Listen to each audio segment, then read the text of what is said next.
with. We also had 2 other Mardu decks in the top 8. All 3 Mardu decks in the top 8, very different. So if you're a Mardu fan like Patrick and I are, definitely take a look. Yep, if you like a Planeswalker build, you can go back and see the deck that Andy defeated in the quarterfinals. If you like a more classic mid-range build, well, that's available for you too. And if you like to beat down, well, Andy Ferguson here in the finals. So both players shuffling up and getting ready for the first game of our finals. Looking forward to it. Me too. We've also got a Modern Premier IQ as well. I know Jeff Hugan will be battling in that, likely with Blue-Red Delver over there. He's looking to get some more Open Series points as the chase is certainly on. We'll be taking a look at our Season 4 leaderboard later today as these players have driven quite a bit. You know, Anthony Lowry from the Jersey area. We've got Andrew Boswell from Sugarloaf, New York. I think Anthony Lowry is a New York City kid. Yeah, I think he lives in the Bronx actually. Yeah. Right around that area. I mean, it's no short drive no matter where it is over there. Right. I just, Jersey kid, I know that New York City and New Jersey are close to one another, but they're effectively different planets culturally, so it's important to have that distinction. You guys have a real grudge against each other, don't you? No, it's not a grudge necessarily. I mean, sometimes it manifests that way, but it's more about these are just very different places and cultures and all that. I just kind of screw them both together. It's just trash. I think that Anthony would probably balk at being called a Jersey kid in the same way that I balked at being called from the New York area. So, it's the same thing. Gotcha. I'm glad we have that clarification. That is important. It is important. Wizards coverage really like to use New York area Magic player when they used to talk about Osip Lobodovich and John Finkel winning Pro Tours. It's like, no, they're from New Jersey. Sliver kids, too. That's true. Are they Jersey guys? Yes. Okay. Jersey does all right, Magic. Gotta say. But when they're talking about one of us being weird or self-aggrandizing, suddenly we're from New Jersey. It's just not fair. It's a Bloodsoaked champion to start things off here in our finals off Mana Confluence. Ferguson is down to 19. So Rubin's going to take some points of damage here. You do see the Sandstorm Citadel for him, so he's getting his mana fixed. It'll take 2 right now. There is a Temple. Take a look at the top card. That's going to stay. And another Bloodsoaked champion. Well, then. I feel like I've just recouped 12 cents of value based on this opening. Congratulations to you. MTG Finance. Well, here's Thoughtseize. Yikes. Magma Jet, Stoke the Flames, Lightning Strike, and a Mana Confluence. Ooh. This is quite the opening here from Andy. He is not messing around. But it's sweet because this is what his deck is constructed to do. The removal spells are all burn spells, and he's playing with Bloodsoaked champion. These are the draws he gets to have now. He'll draw a card. He'll attack for 4. Rubin's already down at 12. It's a 3rd turn of the game. There's a Mana Confluence. Ferguson will pass the turn back. Rubin gonna draw a card. Does he have a card like Corsair Crewfix to slow things down? Well, removal spells are not going to be a help here. Yeah. So it has to be blockers. Well, there's Corsair. Take a look at the top card. It's copy of Sylvan Caryatid. We're going back Ferguson's way. Magma Jet's going upstairs. Time to scry.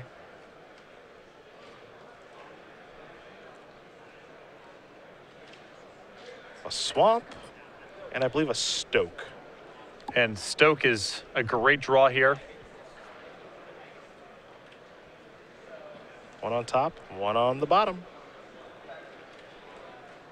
Ferguson will untap. It's time to draw. Looks like he picked up his Stoke.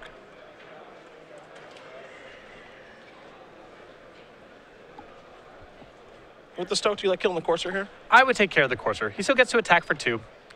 And I just wouldn't want to get too fancy here because the Corsair is a roadblock right now.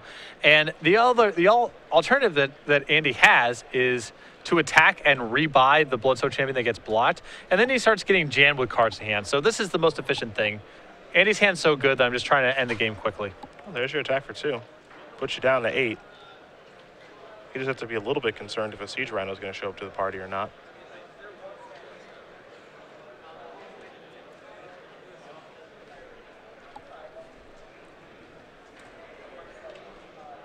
There's a Sorin there in Rubin's hand. Now, interesting enough, Andy just decided to scry a land to the bottom, which makes sense in the abstract. He's got his mana to work with.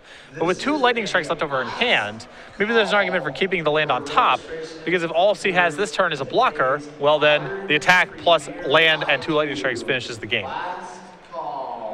It's risky because if Steve has Siege Rhino, you just want as much gas as possible because you can no longer kill him. So it's not a straightforward play, but Caryatid, planes, pass it is what Rubin will do. Ferguson is going to draw a card.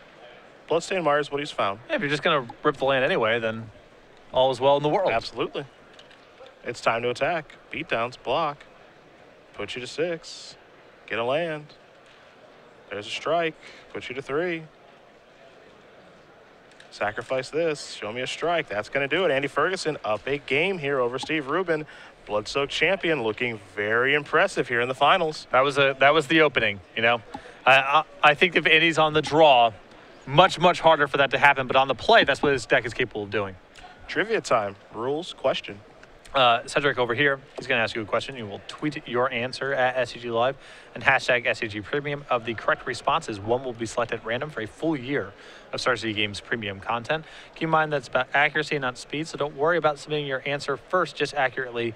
And please bear in mind, this giveaway is run at the sole discretion of StarCityGames.com, and the Twitch TV is in no way affiliated with giveaways or contests on its stream.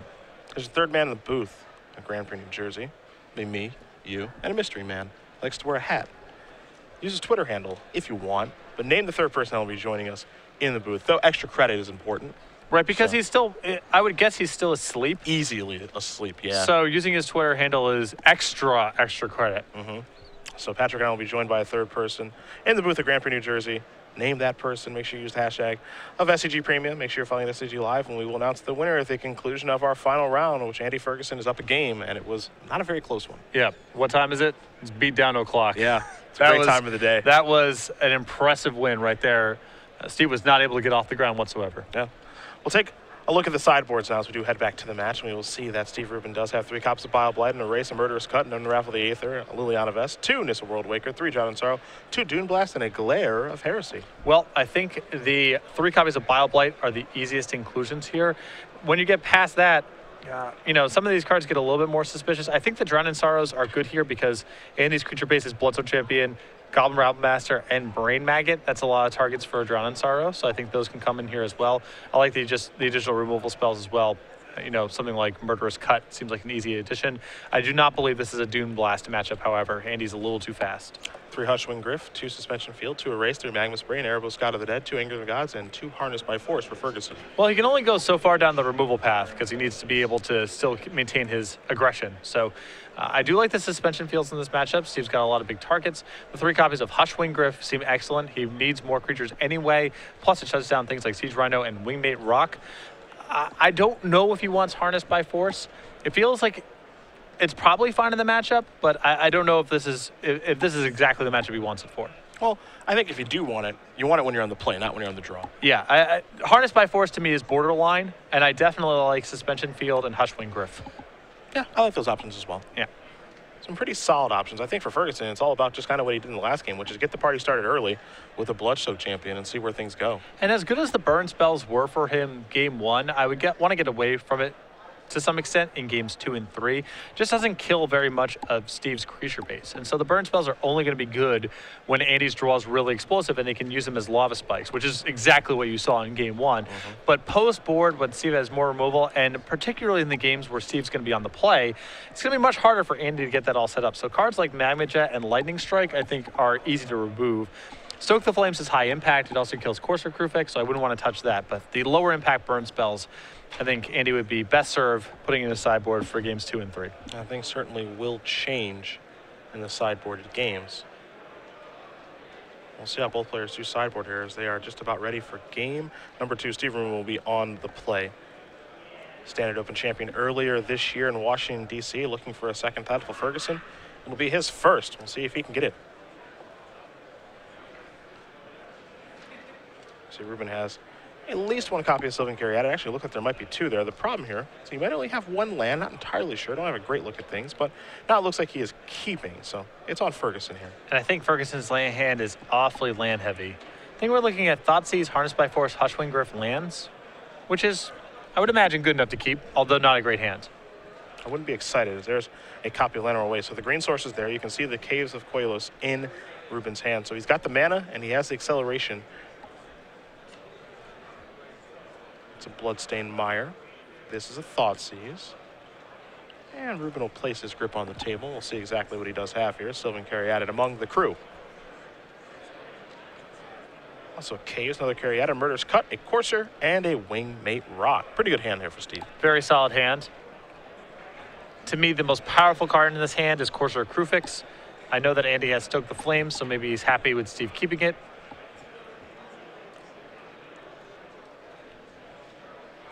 But to me, it just stands out as the best card in the hand. Steve needs mana. He needs threat card. Murderous Cut he's really far away from doing anything with. He needs a enabler for raid for the Wingmate Rock in his hand. Courser just seems like the superstar of this hand. If there's only one Caryatid, I can see trying to go out for his mana, but with two, you can't really cut him off. Well, Ferguson going to take a moment, consult his grip. We'll see what he does decide with the Thoughtseize.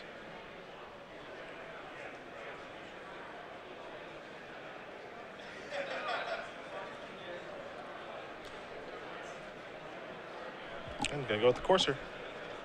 Like it a lot. Rubin will draw a card here. Sandstep Citadel. He'll take one to play Sylvan Caryatid before passing the turn back over to Ferguson. Ferguson will draw a card. Didn't get a great look. Look like he made another copy of Hushwing Griff. He'll play a Nomad Outpost before passing the turn back over to Rubin. We'll draw a copy of Bile Blight. Play the Citadel. Here is the second Caryatid. We're going back Ferguson's way. Ferguson will draw.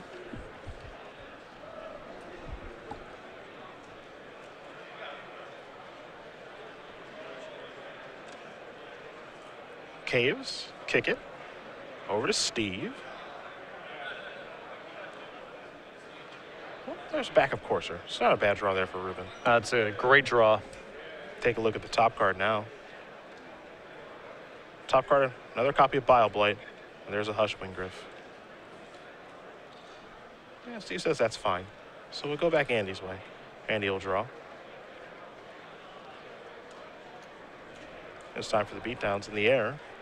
Steve's going to take one to cast a Bile Blight here.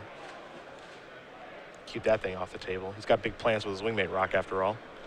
I think Andy needs to shoot down this Courser of Crufix pronto if he can. He knows there's a Wingmate Rock. And Steve finding mana and life. It's all bad stuff. Yeah, he's armed with that knowledge. There's a mountain. Now, for what it's worth, I do like getting it in the draw step if he has an instant speed removal spell. You get the information about what the next draw is going to be. Yep. You don't get punished by an attack or the opponent getting the opportunity to put a land into play. So you get to glean a little bit of information and pass the turn back. Please make your way to the pairing board. And it looks like that will be in the draw step. Top card is in the Johnny Mentor of Heroes. Player meeting are up. Oh, there goes the Courser. They are on. But this is still not a bad spot for Steve to be in. He's got an Ajandi coming, which will give him some power. He's got a lot of removal in hand. And Andy's got nothing going on. And Johnny going to go into hiding. His Courser is no longer on the table.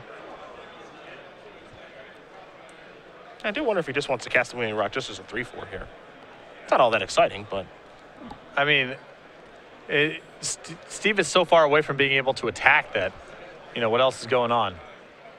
It's really just kind of a it's better than nothing situation, Yeah. I think.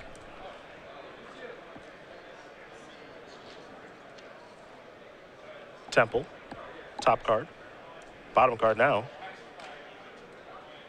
And pass the turn back. Will Ferguson over to Rubin. Modern players. The draw, of course, is a Johnny. Here's an attack. 3 damage will be dealt. Ferguson's going to go down to 14. And now the Mentor of Heroes will join the party. Elevator only goes up.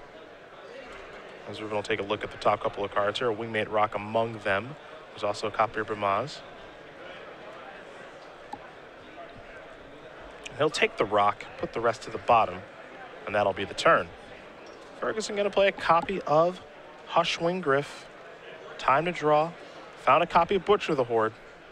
And you can see why it's so important for Andy to get out on the front foot, because once we get to this kind of stage of the game, I'm not saying things are hopeless for Andy, but Steve just has so much more power in his deck. I mean, this is exactly where Abazan wants to be. Yeah. They are incorrect. They will be corrected. Now, an adorable little combo here is Harness by Force with Butcher the Horde. That is a nice synergy. Yeah. One thing we may have overlooked a little bit here. Well, the Butcher just came off the top. Yep. But the problem is that Andy is aware that there's Murderous Cut in Steve's hand, and so it's going to be hard to set all that up because he can't do it all in one turn, at least this turn.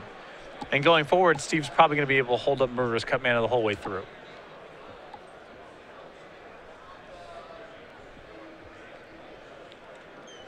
There's a Nomad Outpost.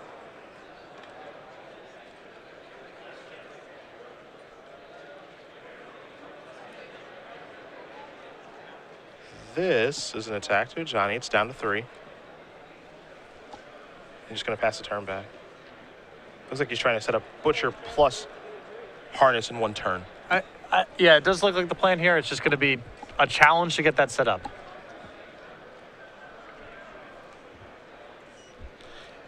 It may be a long ball, but it also might be his only shot to get back in the game. He may be so far behind now that he has to hope something like that breaks for him. Top couple of cards, 2 Rhinos and a Courser in there. Yikes. That's scary stuff. Well, fortunately for Andy, Steve only gets one of them. True. Unfortunately for Andy, I don't think he can beat one of them. So there's some give and there's some take. And not the way his hand is lined up. It's a little ugly. Gotta take the Courser.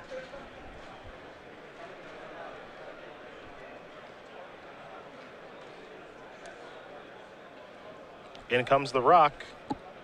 Ferguson down to 11. Is it time for the backup Rock? Looks like he may go coursing instead. I think Steve has sniffed out that something's up here and just wants to leave up Murderous Cut mana. Yeah. Top card. Temple. That's coming in. Trigger. Take a look at the top card now. Abzan Charm. Boy, it's hard to pass that one up. That card does everything.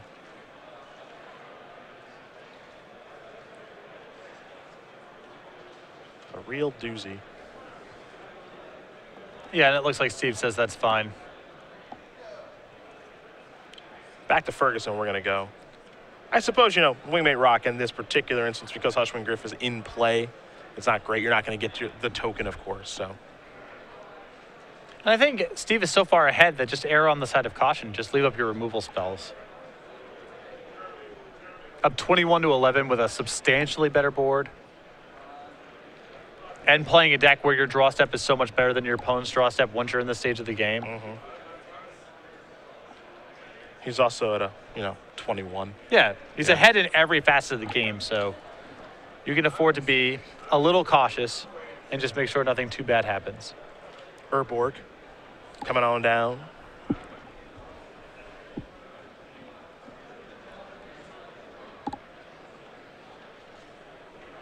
And Ferguson does have Butcher the Horde plus Harness by Force in hand. A nice little combo there. But he's also aware of the Murderous Cut. Yep. So, well, in that situation, you can still get some value. I mean, it's not great. You harness first and then you play the Butcher. It's not the best thing in the world to do, but it is something. I'm not excited about it. And he's going to untap his mana. Yeah, he's going to harness force now. He's going to harness first, excuse me. Attention modern players.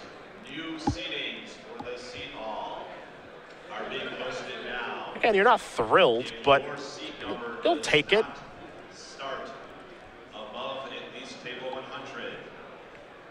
Yep. Your pairings board has not been updated yet. Please wait for the judge. Now there's the Butcher. I think we'll have a response here. Yeah, Bile-Blight the Hushwing Griff. It's a little surprising. not real. I like this play a lot because it's like, okay, kill my Ajani if you want to, or deal me a bunch of damage. It doesn't really matter. And he has the Courser as an eligible attacker next turn, plus the Waymate Rock left over. Yep. So he's doing just fine. And the ability to just kill this Butcher now with 1 mana, so.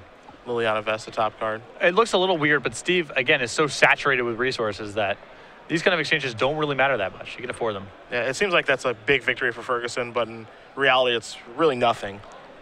it was a good turn, but Steve is so far ahead that he can allow Andy to have a good turn, and Sure. it doesn't really matter that much.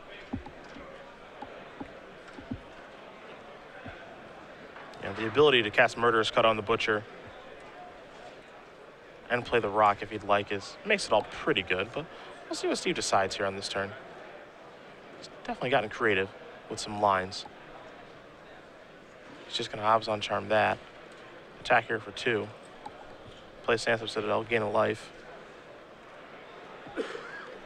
Yeah, Steve has often eschewed the straightforward play in lieu of doing something a little bit strange, but only in spots where he's either so far ahead or so far behind that he's trying to protect himself from disaster or trying to maximize his chances of winning a hopeless game. Yep. I mean, Which is a sign of great play. Sign of great play. He's not just playing ABC Magic.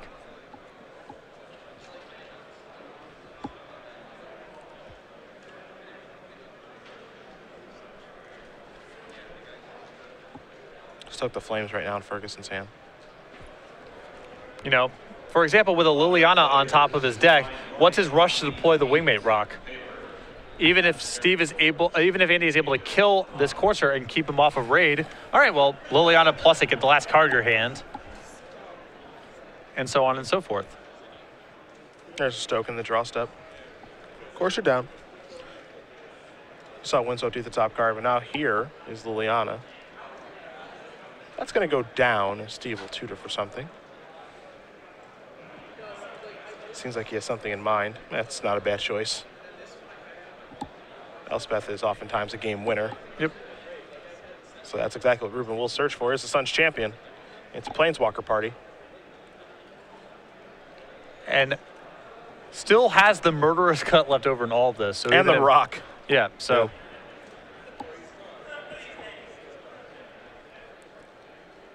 Back to Ferguson. You see, he's got to be the aggressor in the matchups he plays. Now this is a start. Stormbreath Dragon's going to take care of Liliana, or at least we thought, but Murderous Cut will clear that up. So he's protected around that as well. Steve will very quickly untap, tick Liliana up, get the last card out of hand. There's another Stormbreath. Now there's Elspeth. 3 soldier tokens coming into play. And he's got him in the headlock now. Players, and welcome to Columbus, Ohio. 3, 4. Butcher was the draw, but Elspeth cleans that up so cleanly. But he can't keep it in his hand because Liliana makes him discard it. Yeah. So My name is Ryan Hoffman. he's in the squeeze. Yep. I am an organized player representative for Star City Games. Right now, I'd like you to make sure that the wave Elevator goes down on Elspeth. An attack for 3 here. has been signed. Rubin just closing things out now. Not have a There's carry added. Getting ready to tap for some mana potentially. But we can just go with the Rock instead. Trigger raid. And that is going to do it. Steve Rubin's going to tie things up here against Andy Ferguson. Obs on mid-range and Mardu aggro. Headed to game number 3. And that was, those 2 games are the strengths of both decks on full display. Yep. Andy getting on top and never letting up. Steve dying with 6 cards in his hand or something like that. And then game 2 where Andy's draw was not aggressive. Steve was able to easily blunt the offense that Andy cobbled together and easily overpowered Andy once they got into the late game. Well, both players going to go back to the drawing boards here, it looks like. Maybe change things. Ferguson already going through his sideboard. Rubin taking a look at what Andy has available to him. But if games go that way, you know, the longer we go, I think the worse things get for Ferguson. So being on the play for game number 3 is very important. And as we saw in an earlier match from Andy yesterday, it's all about the Bloodstone champion and getting started that way. It wouldn't surprise me if Andy sideboards way differently on the play versus on the draw. I could see Bloodstone Champion, as much as we've been talking about it, as much as it's the defining feature of Andy's deck, being sided out when he's on the draw.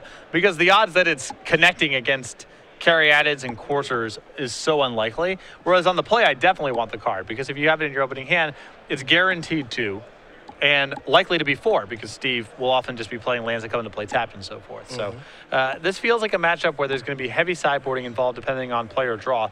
And Hushwing Griff is another card where I feel when he's on the draw, it's very likely, you know, he's going to want to have this card to react to siege rhinos and wingmate rocks. But on the play, maybe Andy just wants to be as aggressive as possible. And doesn't he want to mess around with something like wingmate rock? I don't know. But it does feel like his sideboard and his main deck gives him a lot of room for significant modifications in this particular matchup. Yeah, I think so. I do think so. Well, Ferguson is happy with his configuration. Rubin going to take a moment. Make sure he's happy with what he's got ready. Our Legacy Open is, well, just about through round number 1. Again, 256 players, so 9 rounds of action there. We'll probably be joining that, I believe, in round number 5 later today for you guys. When we do come back, we'll, of course, look at our players to watch the board, see where players do stand, figure out what decks people are playing. I think Brad Nelson has selected Blue-Red Delver this weekend, I believe. Todd Anderson, Sneak and Show. Tom Ross, well, we know what Tom's playing.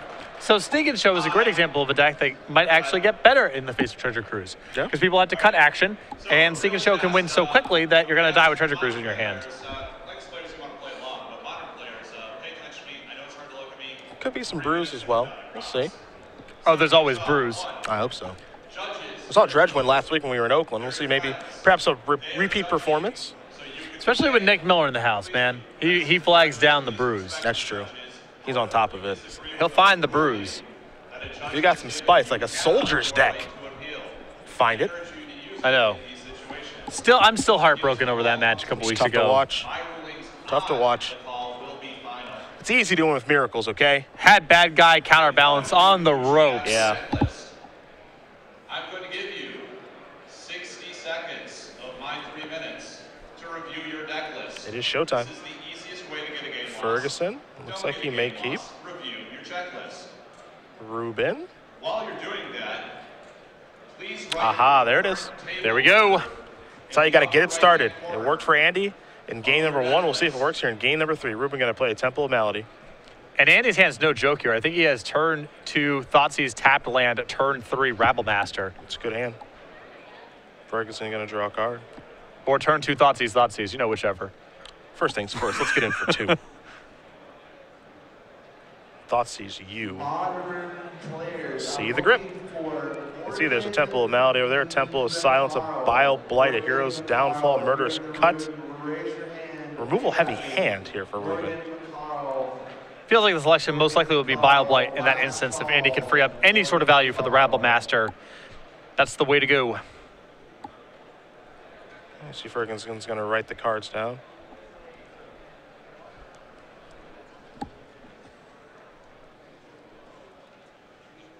All right, judges. At this time, please begin collecting deck lists. Decisions. Players, sit tight. We got more to talk about. Now, I don't know if Andy can necessarily fire off these Thoughtseizes back-to-back this turn, because he may need a Bloodstone Mire to find red mana for him.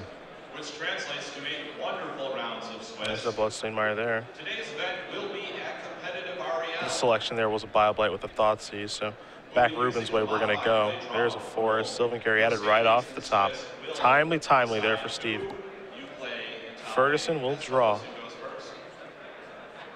Tardy today is at 0. It's a Nomad Outpost. You need to be in your seats at the beginning of each round. This is a Thoughtseize. We'll see a handful of removal again. Bile Blight, Hero's Downfall, Murderous Cut, couple of lands. Conversations with your opponent. God forbid you learn someone's name. This communication. Most likely Murderous Cut at this point. I mean, with the second Thoughtseize is getting to be so efficient.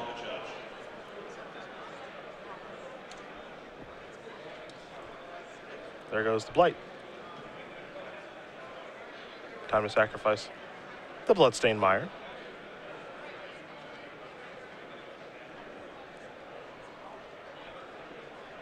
So the land he wants to search. I'm going to go with a Swamp.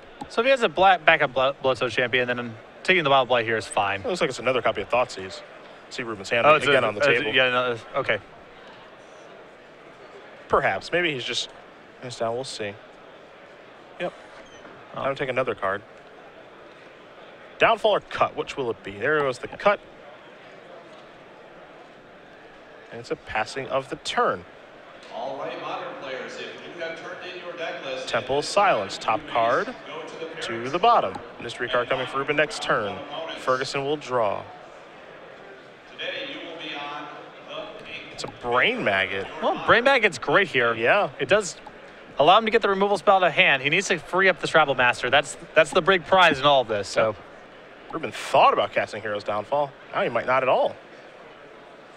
well, if he has Drowning Sorrows in his deck, it's pretty juicy to let this thing in play. Now, Steve doesn't know the top card. He scryed it with Temple of Silence, put it to the bottom. Now he says, okay, you can have my Hero's Downfall. I thought about casting it. Now I won't. No attacks, of course. So Rubin will draw a card. Windswept Heath. Temple of Malady is going to come into play. That's going to go to the bottom as well. Back Andy's way, we're going to go. Now Andy's got his opening to finally get back on the defensive. Rabble Master is coming in. Time for a Goblin token. Now, you mentioned Drowning Sorrow. We'll see if Steve does find one, because if he does, it's going to be quite the backbreaker. In, and in. Going to block the Bloodstone Champion. 2 damage going to come across. But keep in mind that Andy has a suspension field in hand, so he's got answers to things like a Siege Rhino or a Courser. Most of Steve's eligible blockers are not going to be much help. I believe that is Drowning Sorrow. You are correct. That's what we like to call a whammy. That is a whammy. All your creatures are dying. Steve Rubin is scrying. And you can have this Hero's Downfall back. What a timely top deck for Steve. The scry one on that card is such a rub-in, too. It really is. All your guys are dead. Also, hold on 1 second. There's a backup Rabble Master. But that is going to die to a Hero's Downfall, I have a feeling. You see Rubin pump the brakes there on Ferguson. Says, I have mana available to cast this. Do I want to kill this? It looks like the answer is yes. Windswept Heath will be sacrificed.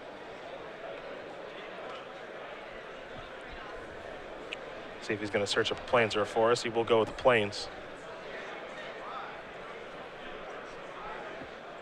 And now I think all the wind is out of Andy's sails. The last cards in hand are purely reactive, a Lightning Strike and a Suspension Field. It's card for card battle now. See who draws better. Ferguson going to draw. Another Suspension Field. He's a little too reactive now. Yep. That's a moo cow. I mean, fortunately, you know, Andy can get it off the table. Yep, does have an answer. And if he can find a creature, then he can start to work back with Bloodstone Champion and all that stuff. Lightning Strike the draw. There's a Suspension Field to take care of the Rhino. Yeah, he still can have hope that Steve floods out here, you know? How about another Rhino? Down to 4. They're not in the deck to not draw, you know? You're not wrong. Swamp. I think Suspension Field number 2 has to be what's cast. Yep. Rubin, drawing. Play a Citadel. Pass it. Ferguson. Drawing. I think that's Storm Breath Dragon. Yep. Needs a land for that one. Rhino, you're at 1. Rubin gonna gain more life. Ferguson can't cast the second Lightning Strike in his hand, which is a little awkward. He's got 2. He's only got 1 red source of mana. Also, he can't deal himself any damage anymore because he's at 1. Yeah, he can put a Storm Breath on defense. Yep, well, he drew Mountain. Yeah, Storm Breath on defense this turn. Yes.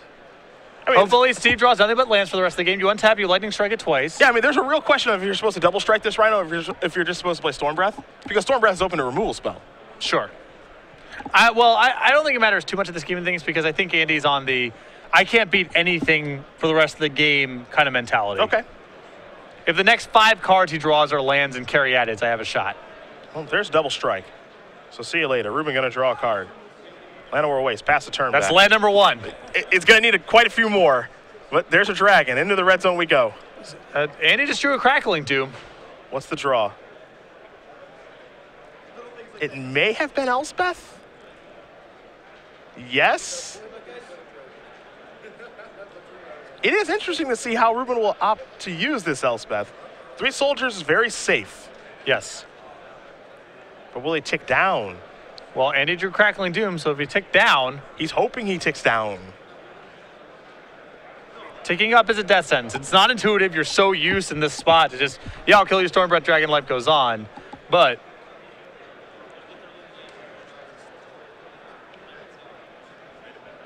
Interesting. He's going to give it some thought. And some serious thought now from Rubin. Modern players, please make your way to your seats. Also, if you are at your seat and do not have an Very opponent, interesting please decision. raise your For sure. hand. Help them find you. Yep, it's going up. 3 soldiers coming. past the turn back. Ferguson will draw. Didn't get a great look. I believe it was Stoke. That's not what the doctor ordered.